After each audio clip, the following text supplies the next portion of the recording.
చెప్తాను, గుర్తుపెట్టుకోండి.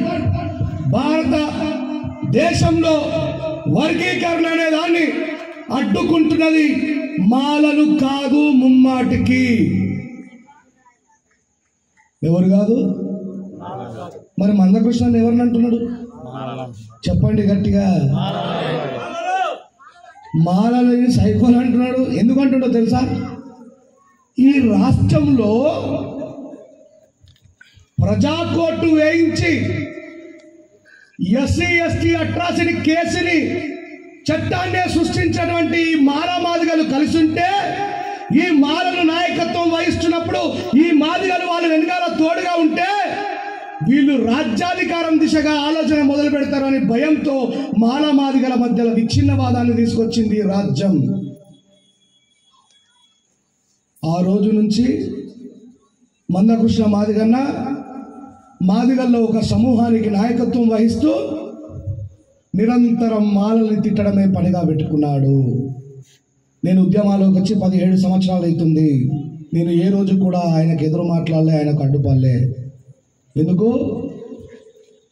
వర్గీకరణ అనేది రాజ్యాంగబద్ధంగా జరిగితే తప్ప మందకృష్ణన్న నువ్వు కాదు, ఇంకా 100 మంది మందకృష్ణలు పుట్టినా జరగదనే విషయాన్ని నేను ఈ స్టేజ్ మీద స్పష్టం చేస్తా ఉన్నా.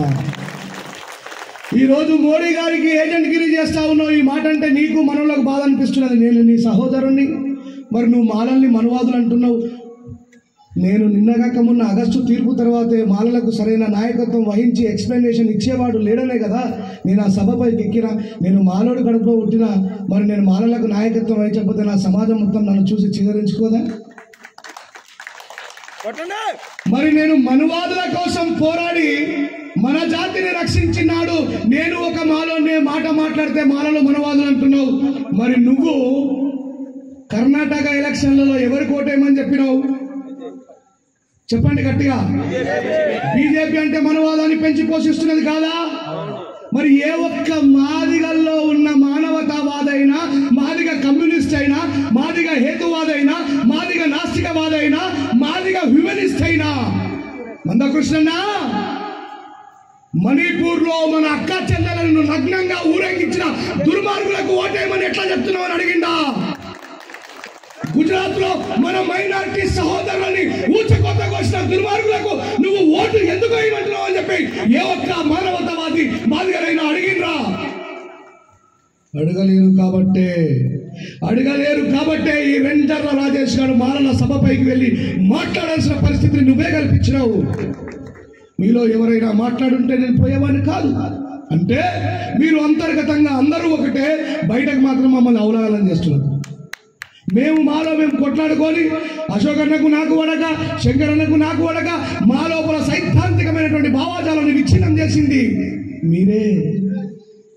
నేను ముదిరాజుల మీద పాట రాసి పాడినా, ఓహో రెంజర్ల రాజేష్ గారు ఎంత అద్భుతంగా రాసి పాడారండి అన్నారు. ఒడ్డెర మిత్రుల మీద పాట రాసి పాడినా, ఓహో రెంజర్ల రాజేష్ గారు ఎంత అద్భుతంగా రాసి పాడినారు. పుసుక్కన మాలోల మీద పాట రాసిన కథ రెంజర్ల రాజేష్ కులపిచ్చని ప్రచారం చేశారు. మాదిగల మీద కూడా పాట రాసినాం. డబ్బు లేకుంటే పాటకు ప్రాణం ఎక్కడిది, దరువు లేకుంటే మనిషికి చలనం ఎక్కడిది, బాధ లేకుంటే బ్రతుకుకు అర్థం ఎక్కడిది.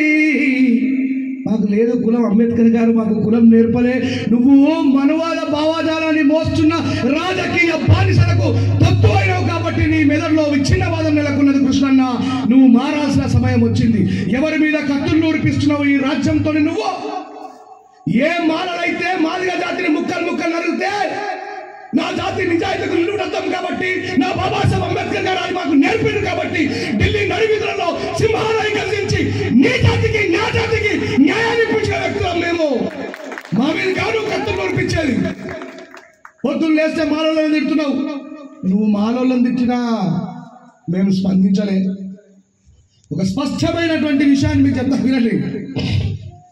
సుప్రీంకోర్టు తీర్పు ఇవ్వలేదు. సుప్రీంకోర్టు ఆ భ్రమలో ఉండకండి, సలహాలు సూచనలు మాత్రమే ఇచ్చింది.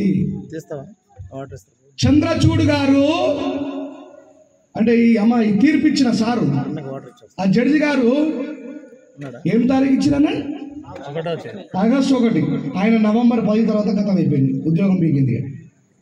ఏం చేస్తారు సహజంగా రాజకీయ నాయకులు? లాస్ట్ రిటైర్మెంట్లో ఉన్న ఉద్యోగులతో హౌదాలు చెప్పిస్తారు, దమ్మర పైసలు దోపిస్తారు.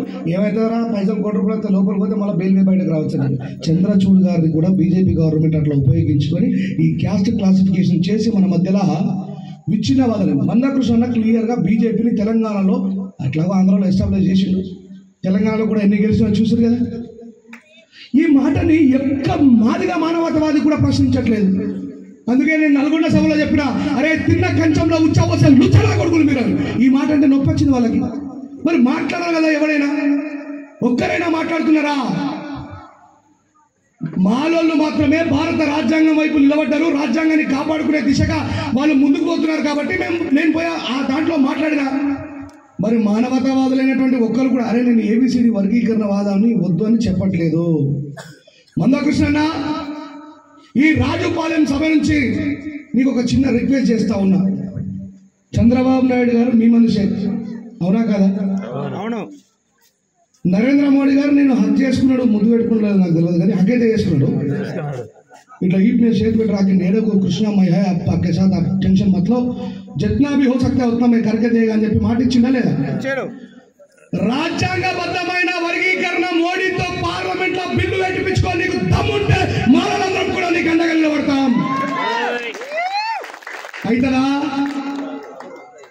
ఫస్ట్ అడ్డం వచ్చేటోళ్ళు గుర్తా ఈ దేశంలో ద లార్జెస్ట్ కమ్యూనిటీ చమార్లైనటువంటి మధ్యప్రదేశ్ వాళ్ళు, ఉత్తరప్రదేశ్ వాళ్ళు, బీహార్ వాళ్ళు. ఇప్పుడు నీ వర్గీకరణ అడ్డుకుంటుంది మారలా మాదిగలా? చెప్పండి గట్టిగా. మరి మీ మాదిగలు అడ్డుకుంటే ఇక్కడ మమ్మల్ని తిడతాం ఎందుకు? నిజమా కాదా? ఈ క్లారిఫికేషన్ మనకు ఉండాలి.